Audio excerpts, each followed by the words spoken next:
Good. All right, the first step is to calibrate. So under tools and then free fit calibration, we're gonna first do room calibration.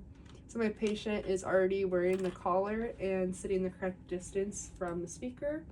So I can go ahead and start my test.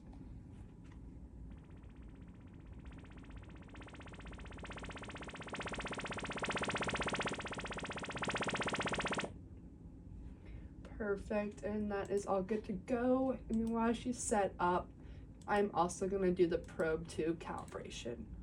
So I have my probe tubes in here right in front of the reference mic, and I can go ahead and click start.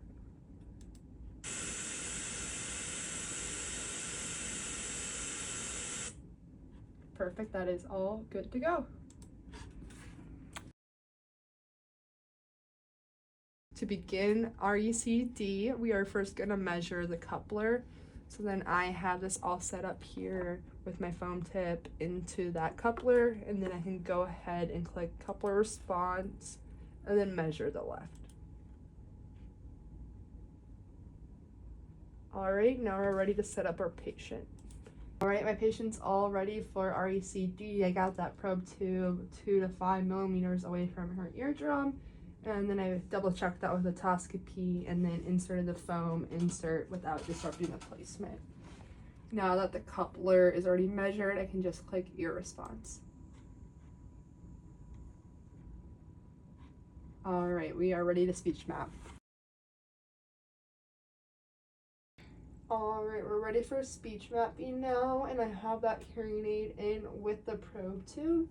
And then back in Auto Suite, we went under aided response with my control panel open. We have to set up all of our tests. So first, the signal type to rainbow passage, and then the level for average.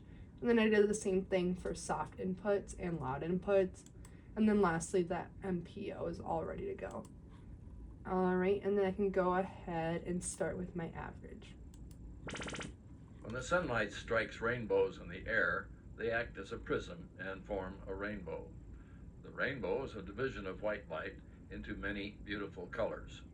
These take the shape of a long, round arch. All right, not too bad, but we definitely have to turn some things up. So from about 500 to 1500, I'm going to go back into the Oticon software, and then for all input levels, I am going to turn those up a couple notches, and then do the same for the super high frequencies as well. And now that those changes are made, I'm going to go ahead and replay my average, see if any other adjustments are needed to make targets, and then I can go ahead and play my soft, loud, and MPO, and then repeat it for the other ear as well.